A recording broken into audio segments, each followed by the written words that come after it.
And from Columbus, Ohio, I'm your host, Robb Dunewood. And coming out of Philly, it's your girl, Tech Life Steph. And out of Atlanta, this is Terrance Gaines, aka Brother Tech, aka welcome back, Kata. Welcome back, Stephanie. Happy to be here. Happy to be here. So, y'all, it's been a couple weeks since all three of us has been on. Something tells me we about to have some fun on this show, particularly when we get to the last story. I'm basically forecasting and foreshadowing. We gonna get into just into some craziness that's going on. But I have something to tell y'all. Is as much as into tech I am. It took all the way until October of 2022 for me to get my first e-reader. Tech confessions. We should call this Tech confessions. you I mean like don't you mean know. e-reader as in like a Kindle type I got my deal? first Kindle. I I got my never had first one, Kindle. so you better Me than me. neither. I mean, I have the app on my iPad, Right. and so I Same can here. get stuff through the iPad. But no, I'm not buying a separate e-reader So let me for just say this: any for reason. years, I have been using my iPad or using a Android tablet or just my phone. Or I actually do a lot of reading right on the computer screen. But there's been times where I'm just like, man, I want to read this, and maybe it's because I'm getting older and my eyes ain't as good as they used to be. But it's like looking at screens when you're reading for significant periods of time it is not good for you. So I've been thinking like, how can I just make this easier to read to where I'm not physically causing myself eye strain to read. And everybody in my circle is like, why don't you just get a Kindle? It's like, why are you fighting this? It's like, just get one. And I can tell you, I've used other people's Kindle before, but it was like they hand it to me for 5 minutes. I read something and then I give it back. It wasn't like I was reading it for hours at a time. But let me tell you, I got my Kindle. It hasn't been a week yet. I've probably read a book and a half on it. I've been missing out. Um, it is Which one? so Which much one did you easier. get? So I got the Kindle Paperwhite. Paperwhite. And the reason I got it was Terrance, I can't remember if it was you or if it was somebody else in our group posted something about like some arrow routers or something like that. Like recently? Recently, like very recently. That was Chris. So that was Chris in our group. Yeah. So I clicked on it just to see what those things were. So there's this event, we talked about it on the show. What is it? Amazon Prime Early Access. It actually starts tomorrow and goes through Wednesday. So I'm looking and it's like, oh, this thing is like significantly off, which they probably always do when Amazon has, an event. So it's normally like, I think $140. It was 99. And I have a $50 gift card. And I had a $25 gift card. And I'm like, okay, I can get me a Kindle right now for $25. I'm just going to go ahead and do it. Just so I could tell all these folks, I really don't know what the big deal was. I literally was thinking that it's like I could have just kept using my iPad. I could have kept just using my phone to read. Nah, son, I was wrong. It is so much better. And what I realized is that I just don't get tired reading. Whereas I would physically get tired reading before, reading on screens. This is just like reading a book. No, I don't want to lie. It's not just like reading a book. Like when you are reading a book, you don't get the eye strain from from the radiation from the book pages coming into your eyeballs and causing you stress. That is what I am noticing about this Kindle. And I just, like I said, I can't believe it took me this long to have Well, one. a couple My mother. things. Go ahead. A couple things. Number one, I don't read enough in order to get a Kindle. Hell, I even hardly read on my iPad. But the Apple Books app does a good job of simulating a e-ink ish Mhm. type environment. Again, it's not the same as a book, and it's probably not as the same as a paperwhite. Number two, you don't use the glasses that have the blue light filtering. Yeah, That that's these right here. But the okay. problem is for me is that these glasses 89% of the time are sitting right here on my desk. When I get done in front of the computer, I take them off and go else places. So what Mhm. I never even thought about that I wasn't using my blue blocking glasses or blue light blocking glasses when I was reading on these other devices. It's generally just when I'm down here in front of a computer. In fact, I got two pair. I got one, down here in my office. I've got another one up, like, sitting in a drawer, on like this, like the family computer. So that's another part of it as well. So yeah, I'm getting none of that blue light coming from the Kindle as well. So like I said, it's just, I can't believe I made it this long without getting one, and that was a mistake. And Reading on see, this thing is my so. problem is I still just buy books. I love books. I don't know that I'm gonna stop buying books anytime soon. I'm running into some storage issues back here because I this is really the only area in my house I have to store books at the moment. So it's getting a little bad, but right now I'm still buying books. That was Yeah, a big yeah, thing for me too. So I was buying, I would just go buy generally I would buy the paperback of whatever I was going to read. And one of the reasons I started getting more into just the Kindle apps is because you can highlight and everything in the Kindle, and it, Hmm. it syncs across devices. So all of that stuff that a Kindle is designed to do, I just wasn't doing it on a Kindle. So like I said, yeah, for everybody who has been telling me for years, it's like they're not that expensive. You should just get one. My bad. You was right. You was right. I may have to do it yeah. just for travel. It would be good to have something like that when I was traveling. So I may have to break down and invest. Yeah, my mother swears by him. She says she's probably on her third or fourth one. My daughter swears by him. I know she's on her third one because I've bought her three over the years. So yeah, I guess it's a wonderful device. Thank you, Amazon. I appreciate that e-reader that you have put out. You're making my life a little bit easier. But that being said, that's Rob's personal technical story. Let's get into some actual tech stories that have been happening across the last week. So last week, Terrance, you and I, we talked about a story. It was kind of not kind of, it was a very unfortunate, sad story of a car accident. But there was a passenger in the car who ultimately succumbed to her injuries. But the authorities were notified because she had on the Apple Watch and there was crash detection. Someone that I know, very, very well, who is a healthcare worker, actually called me after listening to the episode and said, let me tell you what happened in the ER. Now, we're not breaking any HIPAA violations or anything like that. I was not told any specifics of, the situation other than the tech angle that we're going to talk about now. But like I said, someone that I know very well is a trauma nurse in an ER, and they were actually performing, chest compressions, CPR, on a patient who had on an Apple Watch, and the Apple Watch actually called 911, or called. How, I'm not exactly sure how it works, but a phone call was made to someone. Now, of course, they couldn't stop doing what they were doing to go and say, hey, Apple, you don't need to do what you're doing. We got this covered. So it actually, completed the call. And like, so it's not funny, but what's kind of funny about it is that actually, Apple is trying to send 911 services to the hospital where this was actually happening.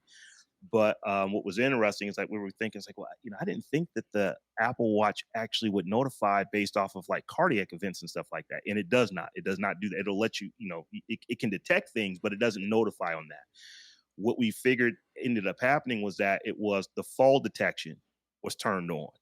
So for those who don't know, CPR can be a fairly violent thing. It doesn't actually go down like what it looks like on TV. People's ribs generally get broken.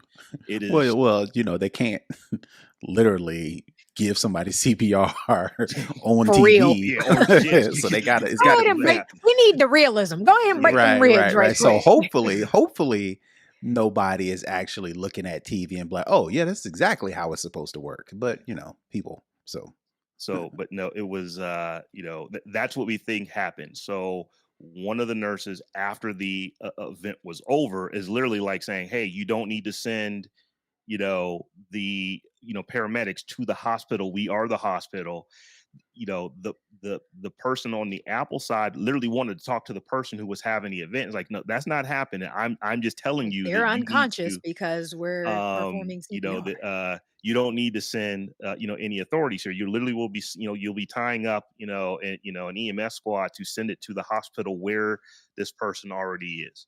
And that was really all she could tell me, because like I said, we couldn't get into any specifics of what was going on or anything like that. But I just thought that that was interesting, that fall detection, it notifies too if you have it set up to do that. And this person was actually in the hospital having a medical procedure done that caused it to go off, and to call the authorities to send someone to get them to the hospital. So it was like this big circular thing that they were in. So I thought that we should talk about that. And it kind of leads into, like, with just some of the new stuff that's coming out with this crash detection. It's like, now we know that roller coasters are setting it off. Yeah, So, it sounds like the fall detection and the crash detection, they did their best to try to mitigate and recreate situations where these things would be necessary and appropriate. But you can't account for everything. You're never going to be able to account for mhm. everything. And every time something new comes up, then we get these stories, and we have to account for a roller coaster, or account for CPR, or account for but I think at the end of the day, it's still worthwhile to have these features on the devices, and hopefully they don't tax the system too much and overwhelm the system too much, where 911 is like the boy who cried wolf. Now, like, we ain't going because it's probably at the the At the amusement state park or fair, whatever. Yeah, right? exactly. And hopefully we don't get into situations like that where they decide not to come, because they think it's not a big deal. But I'd rather have them than not have them. So Right, right. Which Yeah, is weird with the roller coaster thing, right? Because now I went to the state fair last week. Last weekend? Yeah, last weekend. And it wasn't a big roller coaster, but it was a little roller coaster, and it has the drop and it has the abrupt turns. And I have the Apple Watch and the iPhone that has crash detection and fall detection. And to my knowledge, they're turned on. I haven't went in and turned them off. I didn't get any sort of messages. And then I'd say like a month and a half before that, we went to like a Six Flags. And now, while I didn't have the phone that had the crash detection, I had the watch on that had the fall detection, and it didn't detect anything. We were on like for real roller coaster. So I'm curious as to specifically, and we probably will never know, what is fall detection and or crash detection looking for that would trigger that sort of response when you're not literally in a fall or in a crash. well, there was something, TechCrunch put an article out recently where they spoke to some Apple executives that work specifically in that department. And I know one of the things is um, G-force detection. Mhm, So mhm, up to 256 Gs. They have a new gyroscope, a new accelerometer, plus mhm. the GPS of the device. So I think that's one of them. I mean, and depending on maybe your hand or arm positioning on the roller coaster, if you weren't doing Right. this, or if your hands were securely inside the car like Yeah, they suggest you I don't do. I ain't no punk, but I don't do the hands up thing. I And that hold on tight, that may Jack. that may make a difference, because the roller coaster situation that they've been seeing was actually in Ohio, Rob, in Cincinnati at Kings Island. And they said over the last, like, 2 months or so, they were called out to that same amusement park like 6 different times Mm. for this kind of thing. So there's definitely something going on, as far So I as think that something going roller on. coaster in Cincinnati is one of those ones where it shoots you out and makes you go up. I mean, it shoots. I mean, literally, it's like a rail gun, just shoots you out really Like quick, the goes slingshot up over things. something, slingshots you out, Yeah. and then when it comes back, it stops almost abruptly as it shot you out. So I'm wondering if it's just a style of roller coaster that you're on that's Yeah. doing it. And also, if you're on one of those nice, smooth, steel roller coasters where you smoothly go around the curves and do the loop the loops and all that kind of stuff, as compared to one of them old wooden roller coasters where you're sitting there and it's rocking you back and forth and doing all that kind of stuff. It might just be, depending on the type of ride you're on, to Yeah. do it. I would imagine that they need to start putting signs up on bumper cars though, because I could see being in bumper cars, that's setting it off all the Yeah. time, Yeah. especially like if because that I don't go to amusement parks much, but when I do go, one of the things I love to do is get in a bumper car. Why? Because I'm 6'4" and a half, 300 and some odd pounds, and my nieces and nephews and children So are you not nearly smacking as big folk as me. around. So when they think they're gonna bump me, no, they ain't bumping me. I'm bumping them. No, they they really get bumped. I can see, when I run into somebody at full speed on a bumper car, that they crash detection would go off if they had it on their phone or on their I'm watch. I'm I'm Probably. I'm not. I'm assuming that Apple didn't just be like, oh yeah, well, we did forget to test these things on roller coasters. I'm pretty sure they've done some sort of testing to rule that out. So I am still Mhm. surprised that these many incidents are happening. Um, from a company like Apple, who you would assume that would take that into account? You Question would mark. assu you People would trying to do assume it too. that, but in the same TechCrunch article where those executives were explaining kinda how much testing they did, it didn't seem extraordinarily extensive. Okay.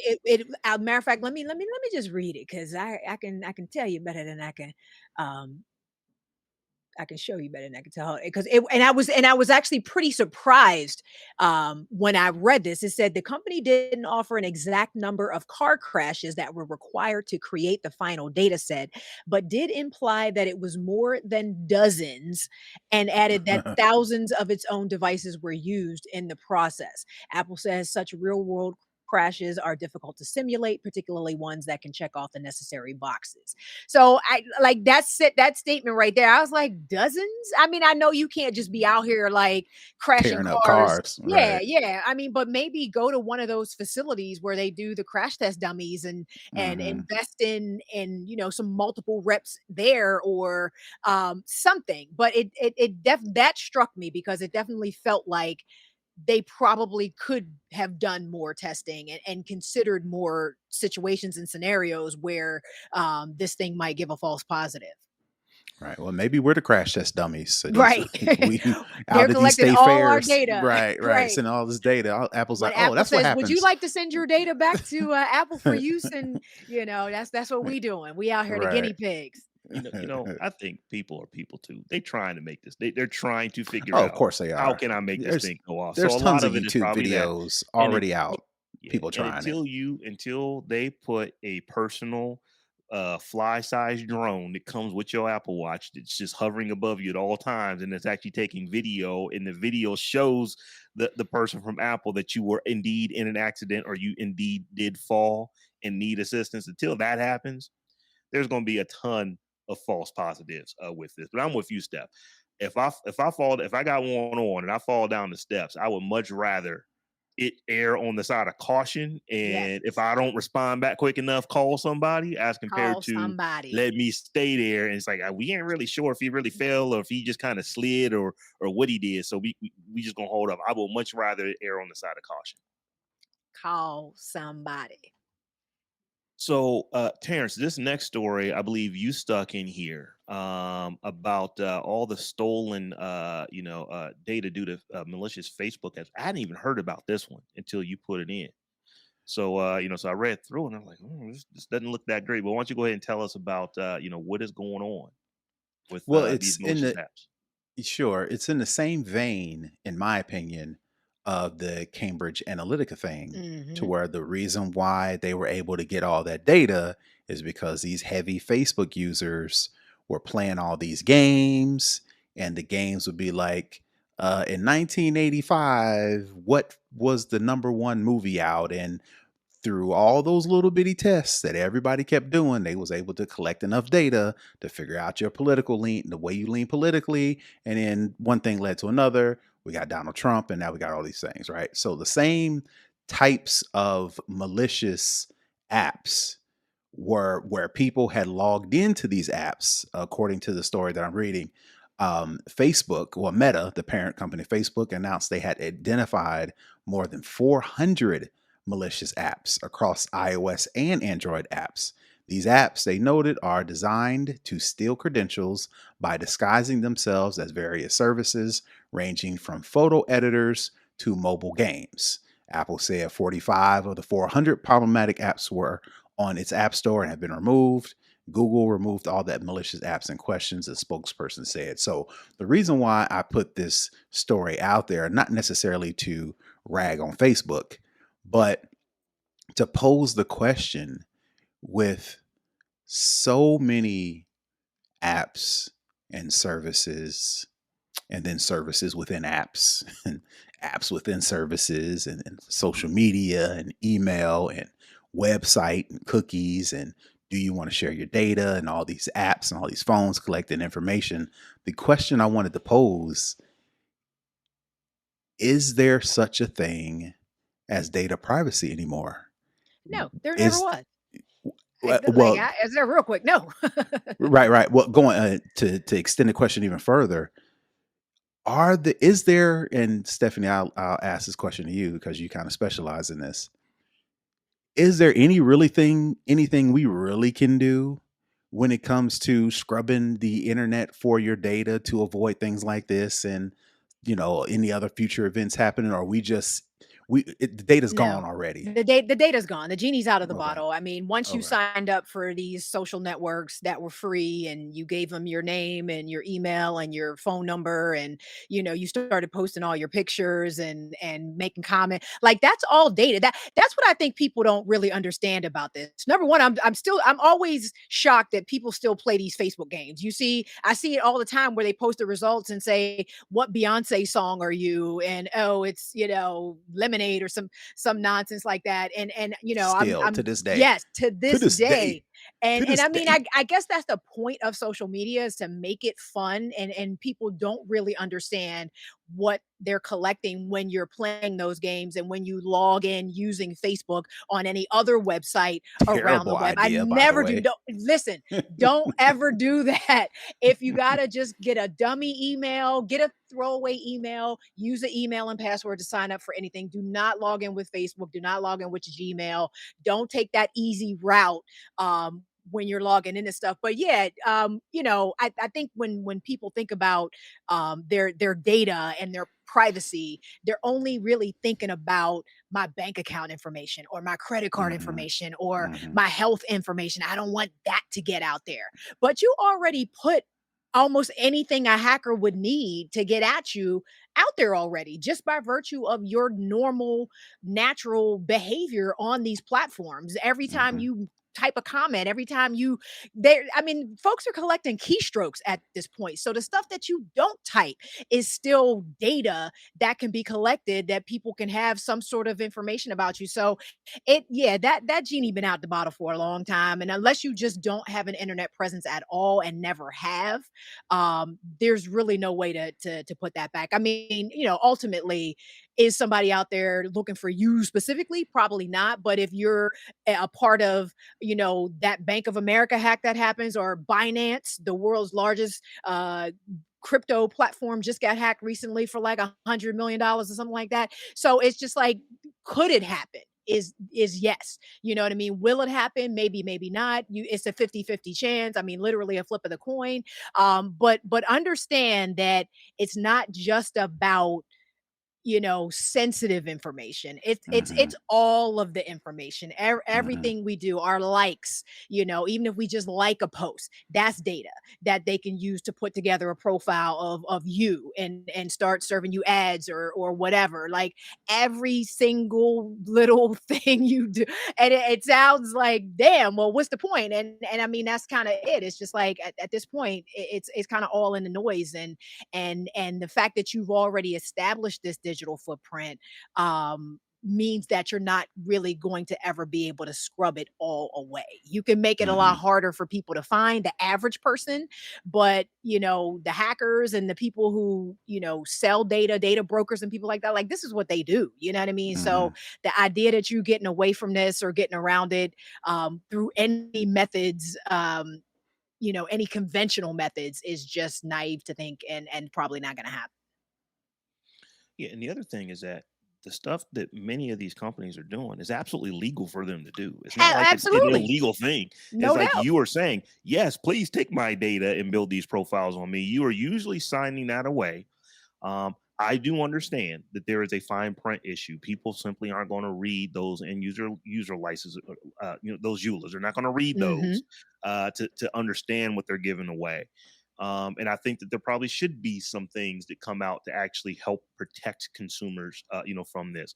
But at the end of the day, if it's legal for companies to collect data on you and it's profitable for them to do it, then it's going to continue to happen. I think it's Right. going to take Congress actually agreeing on something and changing some laws, not to make this go away, but just to put some rules to it so that you can to some extent try to opt out of some stuff that are playing by the rules. Problem is that everybody's not going to play by the rules. Everybody is not governed by what we do here in the United States. So like you said, the genie is kind of out of the bottle, but there are some things that can But even if you start opting out, all they're gonna do is make the experience so awful for right, you who opted out right, that you'll opt back in, or yeah, start charging people, which is also not like you've been giving this away for free for so For long. so I mean, long. you could be like the crack dealer now and be like, okay, on the come and get you on the comeback, especially now that Mhm. these platforms have become this business and revenue generating opportunity hmm for creators. They Right. might be able to now go back and be like, all right, all y'all people that's making money off this stuff, we're gonna start charging you. But Mhm. that's a risky venture. I don't think they're gonna do it no anytime soon until, to your point, Rob, Congress comes in and says, well, you can't collect this and you can't collect that and you can't collect that. We just, I mean, we did it to ourselves, honestly. Right. We did it to Right. ourselves and we don't have nobody to blame but ourselves. free ain't never been free, Free and ain't ever free free. ain't never been free.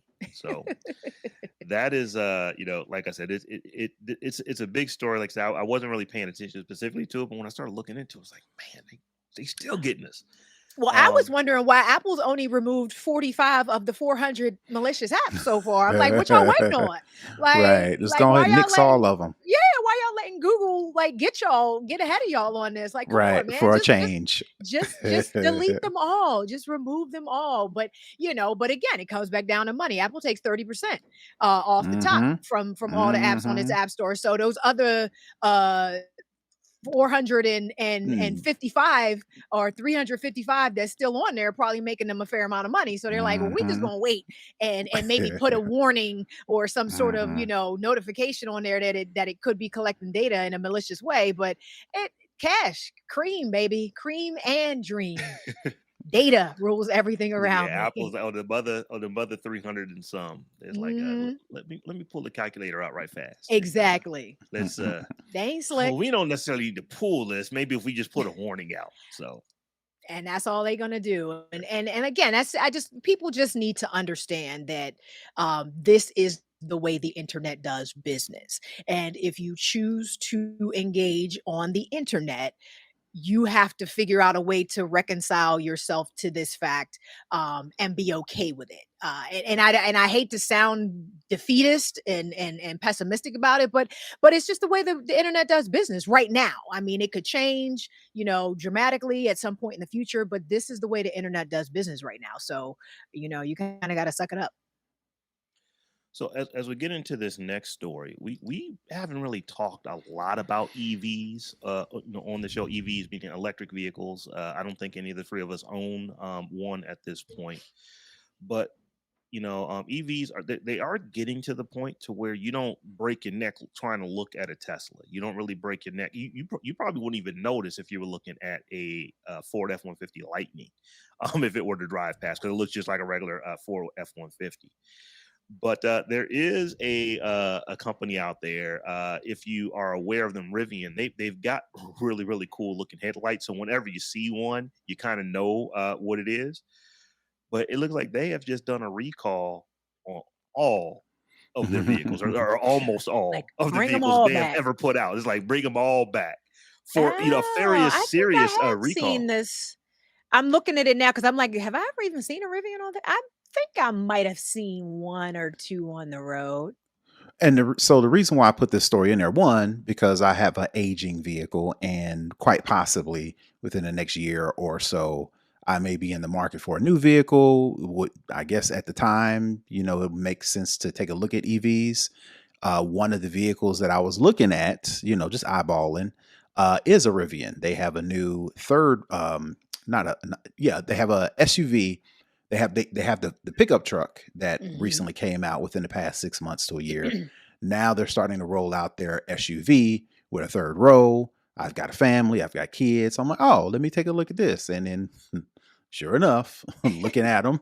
I'm like, well, I had to cross that one off the list. Maybe not.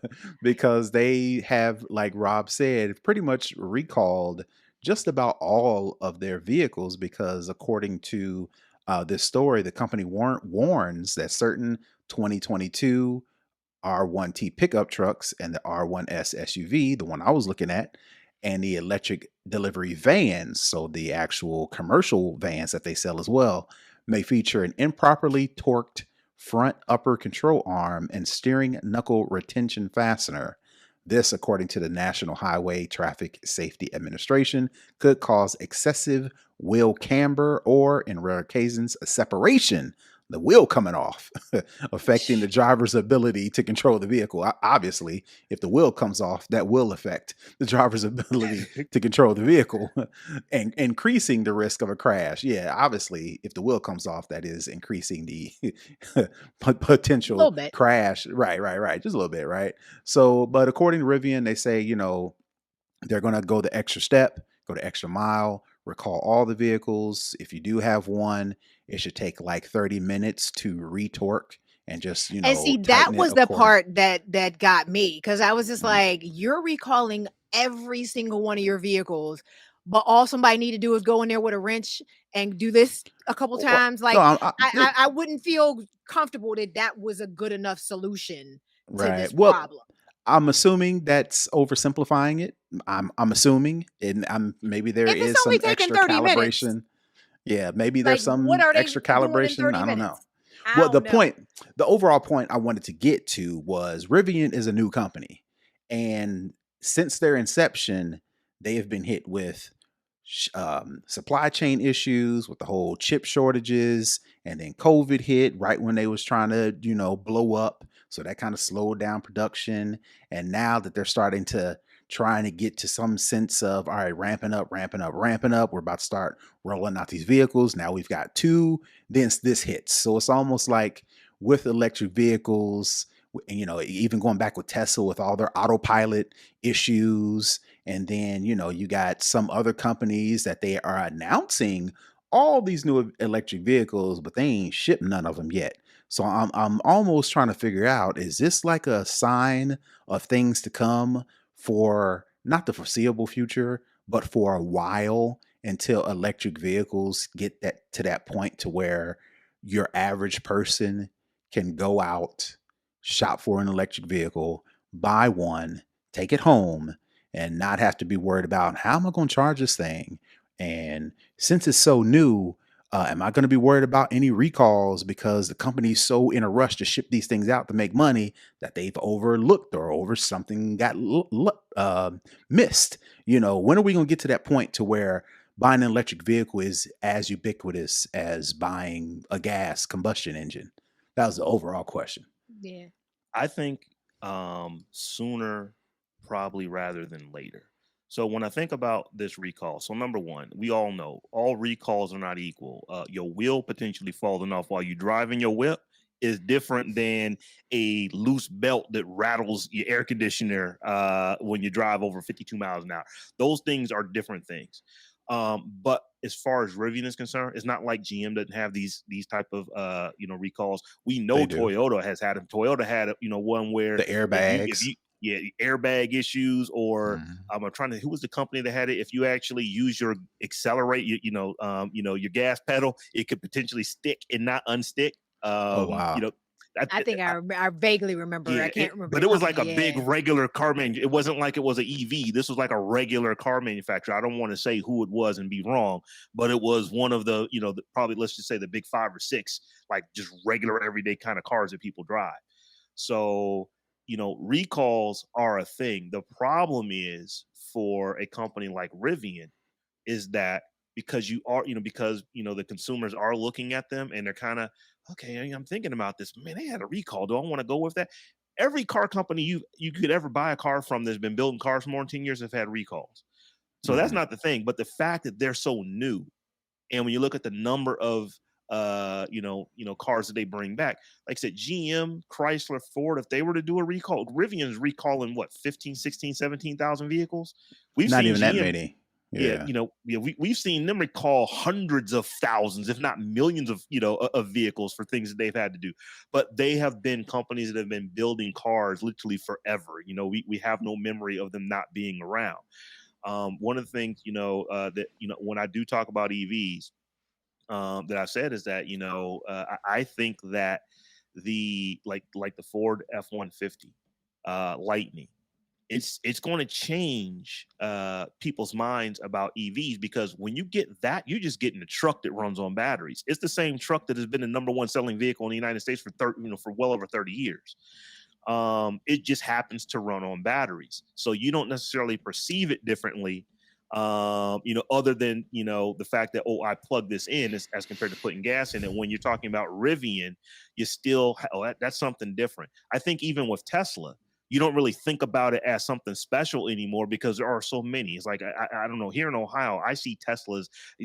I can think of 4 Teslas just in my neighborhood.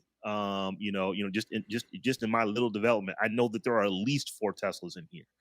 Um, I know people who have 2, and I know one person who has 3 in their family. So it's like, Tesla is, they're Yeah, my ubiquitous now sister when and it her comes to them. both have But them, for like a and company like Rivian, though, it's like you had to recall, you only got 15, 16,000 of these things out there, and you got to recall all of them. all of That's them. going to stand out to people. So Yeah, y'all I starting on the think 1 and 3 instead of the 2 and the 4. right. really, I mean, I think these are gonna, they'll I think the idea is gonna be fine. I think they'll make their way into sort of mainstream consciousness fully, to Rob's point, sooner rather than later. I definitely agree with that. I was reading an article though, today actually, that talked about the idea of self-driving cars and that concept being dead because of all the money that's already been thrown at it and the fact that they just can't seem to get that right. Is that a thing that's actually going to survive, as we move forward? And I would say if you do bail on anything, that would probably be it. Which which kinda burns me up, right? It's like, why are you trying to do everything all at once? I'm Right. like, "We ain't got the electric vehicles on the road good. Y'all trying to do electric and autonomous at the same time? Like, can Hmm. we get the Just calm down. electric vehicle jump right, right. Can we get the electric vehicle thing regular before y'all trying to get people taking a nap while they driving? Can we Right. slow down?" so here's my thought on the autonomous driving. Is it coming? It's absolutely coming, but not like we think. It ain't going to be the 3 of us driving, sitting in the back seat of our whips, and it's taking us to the mall or driving us, to homecoming or whatever the case is. That we would travel and let an AI drive us. That's not what's coming first. I think it's going to be semis. I think it's going to be Yeah. trucking is going to be the Yeah. area where you're going to see autonomous vehicles. Like once these companies say it's safe enough for us to use it for basically the highway, and we can run a truck. One of the problems that trucking has right now is that the humans driving them are legally can only drive for so many hours per day. AI Hmm. don't have none of them problems. So I see Yep. that when they actually get it safe enough for these trucks to be on the highway and go back and That forth across they the won't highway, that they'll actually see and won't kill black people? Maybe. yes. Please? When that Pretty actually please? happens, when that actually happens, then I think that's when it's going to take off in the trucking industry. Just because you're going to have companies, we can make way, way more money, or we can save way more money by having our drivers just do that last 3-4 miles, to get them out of the yard onto the freeway, and then allow the AI to take it, from Chicago to Los Angeles. I think that's where you're going to see AI really take off in And the I think very, very aren't quick we future. already seeing it, like, with Domino's deliveries and, aren't there a few, well, I mean, they're not big vehicles. They're like those little sort of, whatever, but we are seeing autonomous applications in delivery already, and I agree that the shipping is going to be probably the next big thing. It reminds me of that movie Logan with Wolverine. Hmm. And in one of Hmm. the scenes, you can see like the trucks with no cabin, just like the two cargo things driving down the street. And I think they include an action scene with one of them. I can't remember, but yeah, I can definitely see that. I just think, why are we trying to put these in cars right now? It's like they're trying, everybody, it's like a nuclear arms race that Doing ain't too nobody much. winning. Right. Doing too much right now, Well, basically. it is an arm race because whoever gets it right, they'll make a lot of money on it. Because here's the thing: cars, for the most part, if you get any new joints, they pretty much can drive themselves already. You just need to hook up the AI to them to allow them to do so. A buddy of mine, his car, it parks itself, it does all that kind of stuff. He's not in the right state, but it could literally, put it in a mode where the car would come pick him up. It basically is like, concierge service to where the car can Mhm. go park itself and come and pick him up at the front. Now he can't do it because the state doesn't allow it, but the car pretty much drives itself. So he always drives it, but the car could if they were click some buttons and turn that on. So yeah, Yeah, I until think that thing, that is I until that think we're thing, eventually gonna get to it. till that thing run his toes over. Yeah. So so yeah, before we get to our last story, I purposely put this down in the in our rundown because I know y'all don't care, but Google, they did have a Pixel event. Um, and I will say this: Google makes they make good phones. They do. Does it compare to the iPhone? No, it doesn't sell. What Google will sell in phones is a rounding error to what Apple's going to sell. So I'm not saying that, but they do have some nice phones.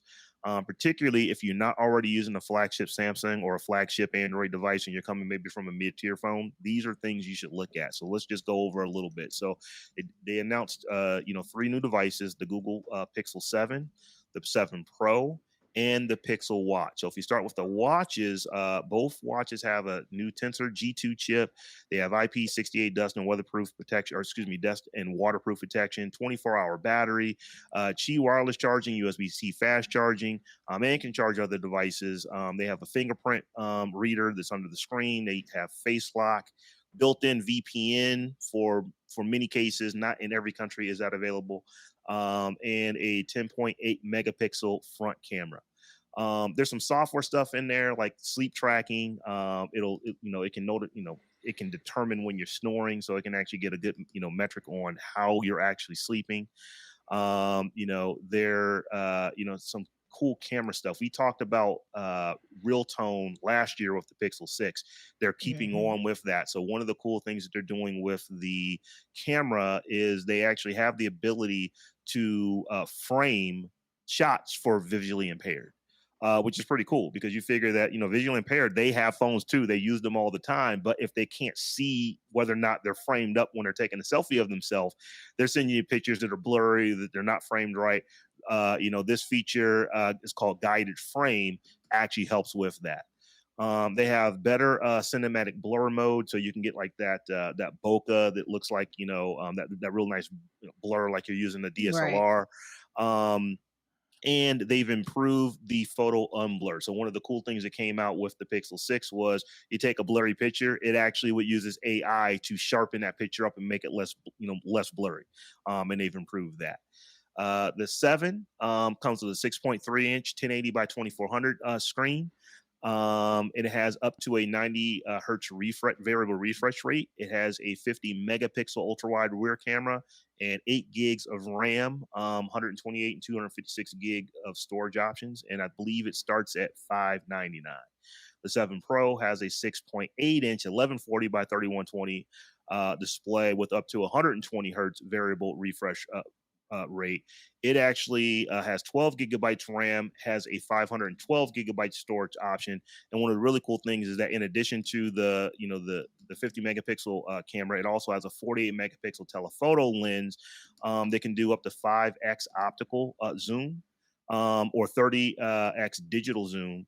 and it also has macro focus mode where it can focus in as close to 3 centimeters, just like you literally have your phone right down on something trying to take a picture of I it. did appreciate the 30x zoom. I think that's the one area where the iPhone really lacks. Falls on his face. Yeah, Yeah. on its face. You can't zoom in for shit to see nothing for and sometimes you want that picture from across a river or, whatever and Apple's the iPhone zoom is trash. It really Yeah, really is. it is because I was at a my daughter's in color guard for the band, and they had a home game just this past Friday, and we're sitting up in the stands, and of course I'm gonna try to get my baby on camera, and but she's Mhm. sitting kind of far back, because color guard, the people with flags, don't nobody care about them, so they in the back. So I'm in the stands trying to zoom in on my iPhone 14 Pro Max. I get any close, she looked like a daggone boogeyman or something out there, all blurry and fuzzy. Yes. Yeah. An iPhone Zoom is just straight. Don't and it makes no sense why it should still be that bad, when you're upgrading so many other aspects of the camera, why they continue to leave that part out. So Apple Mhm. do better. Yeah. Last thing I'll just say this real quick. They put a Pixel watch out as well. The watch is $340. I think it's like 41 millimeters, comes in three colors: matte black, gold, and silver. It does what Fitbit watches have always done. So it's going to track your workouts. It's going to track your it's got sensors for like ECG and fall detection and all that kind of good stuff in it. I'm just not feeling the watch. But y'all, you Is talked it about this Aesthetically, the before. design is Yeah. is really basic and like there's nothing stylish or aesthetically pleasing about the design of that Pixel watch at all. I was pretty Mhm. disappointed with it because I was excited about the Fitbit integration and the fact that they bought that company with the intention of putting out a watch that could potentially rival the Apple Watch, but then y'all whiffed the design. So it's the alright. It's alright. It's I not I I. wouldn't. It's just trash. yeah, no, It's it's not. I like some of the watch faces on here, and the circular design is something different, unlike the Apple Watch, with its more of a cube design. So I could see people look at it and be like, "Oh, that's something different." But other than that, yeah, smartwatch is a smartwatch nowadays. yeah. I am not the market for this because I didn't even like I think it was on this show 3-4 weeks ago when we first looked at the new the Apple Watch 8. What is the high one called? The The Ultra? Ultra. The Ultra. That's Mhm. like the first Apple Watch that I said, I actually could see myself wearing that. I have just not been a smartwatch person because I actually like real watches. I like, the big stainless steel navigator style watches with dials and physical buttons and all that kind of stuff. So this really isn't doing anything for me. But they do have one. Some of the reviews that I've actually looked at, almost unanimously, they say they should have just called this the Google Fitbit as compared to the Google Watch, because Google is still Google and they're confusing the heck out of everything. So before this thing launched, Google actually had something called Google Fit. Well, this doesn't use that. It uses the Fitbit stuff. They still have both apps. They're not getting rid of one, at least not yet. Now we know Google will they're apt to kill anything at any time. So you never know. They might end up killing Google Fit. But right now, you literally have two different applications that are used to do the same thing from a device that feeds both of them with different signals. That Well, is we the talked most Sounds about Google about thing that right. Google can do. Sounds about right. right, and Rob, we talked about this what last week or the week before, how Google just launched stuff, and the reason why a report said the reason why they frequently launch and then subsequently cancel a lot of things is because the people who are launching these products have figured out the game and said, all Hmm. right, if I want to get promoted, I need to launch something, have that in my portfolio, have some that on my resume that I successfully launched this thing. Once I've launched it, that's on my resume. I get promoted, I get more money, move me off that project, and the people Mhm. coming behind me, they really can't sustain it because they wasn't there at the ground floor, and subsequently these things die. So again, this that Google Fit sounds like it fits into that category where somebody was like, let me launch this thing right quick, and then it kind of sat on the shelf, and then somebody else came through, was like, all right, Google Pixel Watch 7 whatever, let me launch that. And now you got two competing things, or two confusing things. I didn't even put this in the rundown, but I will say it. They announced a Google tablet that's going to Boo. come out sometime next year. I can tell you right now, I wouldn't spend my own money. If Google, let me just say it like this: Google, if you want me to test it out, you need to send me one. I'll sign the embargo agreements and all that kind of stuff. In fact, send all three of us one. We'll all test Right. it out. But I'm not reckoning nobody spend money on a Google tablet that they just announced, and it hasn't, it hasn't come out yet. It looked kind of cool, but it also looks like Yeah. absolutely something that would be killed within 2 No. years of that thing releasing. So And there's I'm just not yeah, ready there's to. just not a the tablet market is way too saturated for them to do anything. I can't see them doing something significant enough for somebody to buy one of their tablets. That doesn't even sound right, like a Google I'll say it tablet. like this: Google, prove me wrong. I invite you to prove me. I would love for you to actually Challenge. have to have a tablet that could. To say it would compete with the iPad is just crazy talk. But let's just say that it can actually compete as a viable tablet. Let's just say that it, as far as other Android tablets are concerned, that is something that would be viable. If you could do that, then I will come on this very show and talk about how I was wrong. I don't think that's going to happen, but I will do it. So It's not gonna let me happen. just say that. So yo, we saved this last one. It's not a huge tech story, but we got to talk about it because It's social Kanye, media. You can count social media as yeah, technology in a way. Kanye is out here wilding. Um, him and Candace Owens had the what was it, the White Lives Matter shirts. That wasn't Yeah. a tech story, so we ain't got to talk about that. We got to talk about this because this bro just got kicked off of Instagram and Twitter With the quickness. because he is tweeting DEFCON 3 on Jewish people. What is he doing? What is he thinking? What is going So on with this? I have questions.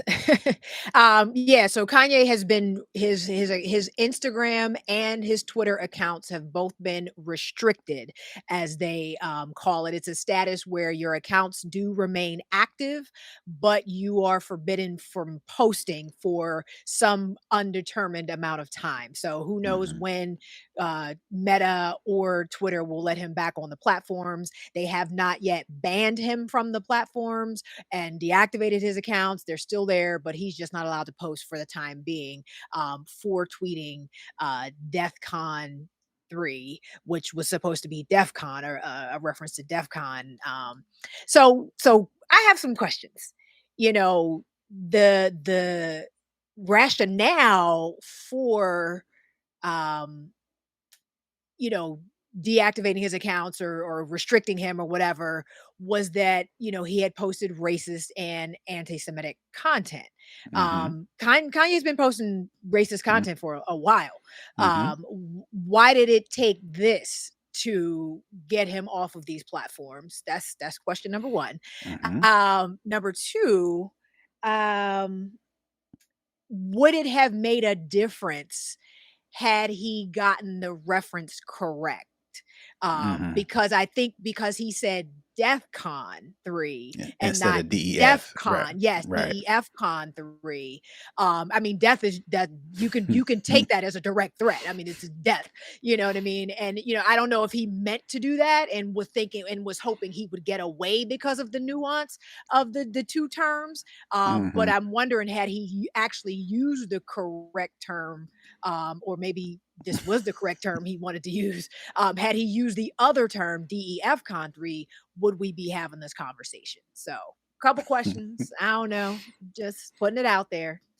No, I was thinking the same thing. I just find Kanye so he He's knows, he knows, because in according to the thing I'm reading in NPR and reading the actual quote, he in all caps Jewish people, and it's like good and well on purpose you Mhm. wanted to draw attention to this, knowing that there was a possibility that somebody's going to react. So call Kanye crazy or An evil genius. a genius. I was trying not to say it. Mm, Call him a genius because or a psychopath, sociopath, or So something. either let's just way, in both those cases, what he's doing is drawing attention to himself. Mhm. And what Kanye, what the Kardashians, what Joe Rogan, what some of these politicians, Donald Trump, what these people have realized that there is no such thing as bad press. not They at all. use these things and they get banned, and that's only, I don't know Kanye from anybody, but I'm pretty sure he is not mad about this. He's going to use this as fuel Mhm. to then do something else. Maybe not, it may be a lateral move. It may be he may go take the next step, but he's looking at this as proof positive that they on my neck. So let me do something else, So, but but it's he like again, he's such a weird person because it's almost like if you just use those powers for good, Well, you could this get so is much more done. narcissistic behavior. That's the Right, thing. right, That's right, the right. problem. Mhm. Yeah, I don't believe for a minute that he accidentally used DEFCON instead of Right. using DEFCON. Right. I know that he is no longer with his. Are they divorced yet? Is the divorce final, or are they still going through it? I don't know Him about and his final, family. but Yeah, I don't think it's final. Look, they've been through the whole thing. Yeah. I know that they are no longer together, Mhm, but he's been around her enough to allow some of that social media savvy to rub off. mhm. Because you can say what you want to say about the Kardashians. I really ain't feeling them just like I really ain't feeling Kanye, but they have figured out how to use social media to their advantage. Mhm. And that is he took some copious notes, and that is what he is doing, saying some of the most outrageous stuff. But Stephanie, you made a point.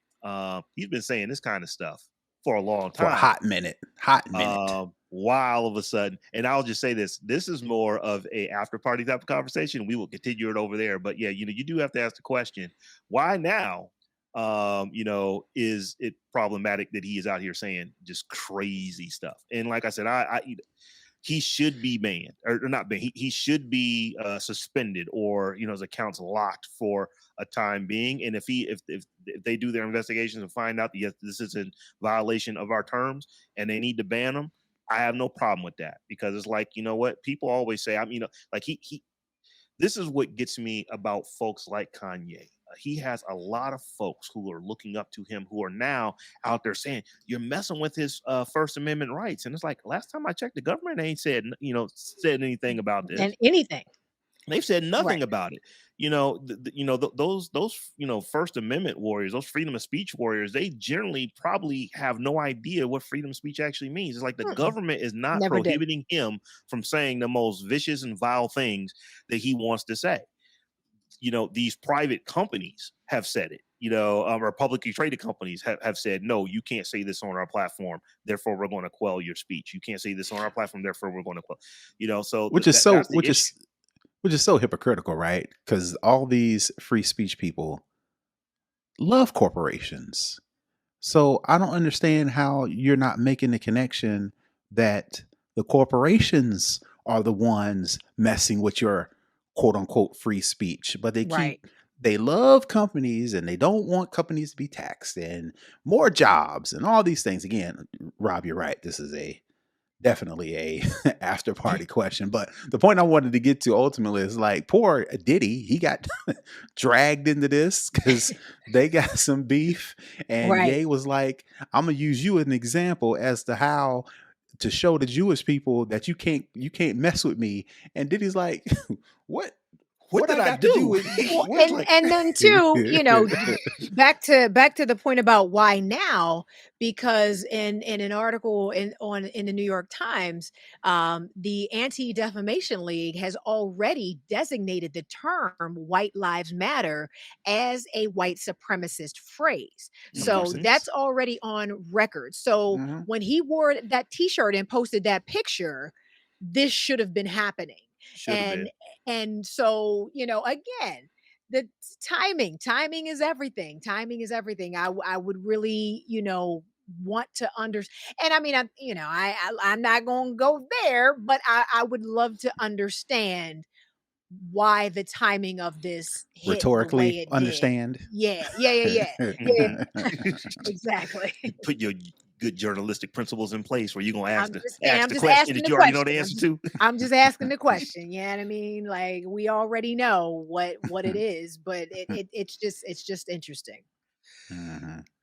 So, guys, we have a couple times in this episode made reference to the after party, which we are about to kick off. But for those who are listening and not watching us, what is this after party? So, if you were to head over to patreon.com/the Tech John, you will find that we are over there and you can support the show by becoming a patron of the Tech John. We've got, I believe, 3 tiers over there with various, different, tiers that you can do different things in. But one of the things that everybody who becomes a patron of the Tech John can do is watch us record the show live in our live stream and then hang out with us after the show in our after party where we have way different kind of conversations. You never know where it's going to go. So once again, in order to do that, head over to patreon.com/the Tech John. Anything that you do to support the show helps us bring this weekly show to you every week, and we really appreciate it. So we are at that time, y'all. I'm looking at the clock. We are right, at the top of an hour, which we've been pretty good for probably the last couple of months at not going way too short, not going way too long on shows. But it's about that time. So, Tech Life Steph, why don't you tell folks how they can get to you? You can find me all around the web at Tech Life Steph. StephanieHumphrey.com. I promise it's coming soon. And I'm at the point where we're wrapping up. I'm working with a really dope young sister named Shay. I forget what Shay's last name is. Her company's Rank Lift Digital. But she's putting together the site for me. We are right at the last little bits of final touches, and I'm trying to figure out actually how I want to launch. If I want to do something virtual or something sort of hybrid and kind of have an actual party, and then maybe have a way for folks to follow along online as well. But it's coming. StephanieHumphrey.com is coming soon. So stay tuned. All right, you can find me all over the internet at Brother Tech. That's BROTHATECH. And last week, Rob and his two homies, Chris and Rod, they have their own podcast called the smrpodcast.com. And they brought me on last week to talk about some Apple features as it relates to privacy, as it relates to data security, as it relates to unsubscribing from emails. Right.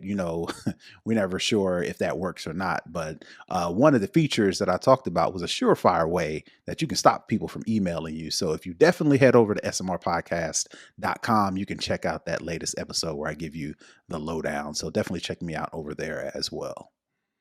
Yeah, it was a pleasure having you on. And as we said on the show, it's been a minute because for a while you was coming on probably like once a month for a minute on that show. So it's been a while. Think people get busy and stuff like that. So it's a I got pleasure big having you on. time and left a brother out because y'all was blowing up. Nah, That's what it it was. is not like that. It's not like that. But anyway, I am at Robb Dunewood on all the things. And we are also at the Tech John on all the things. So head over to whatever social media platform you like and holler at us at the Tech John, the Tech JAWN. Until we meet again in a week's time. Peace. Peace.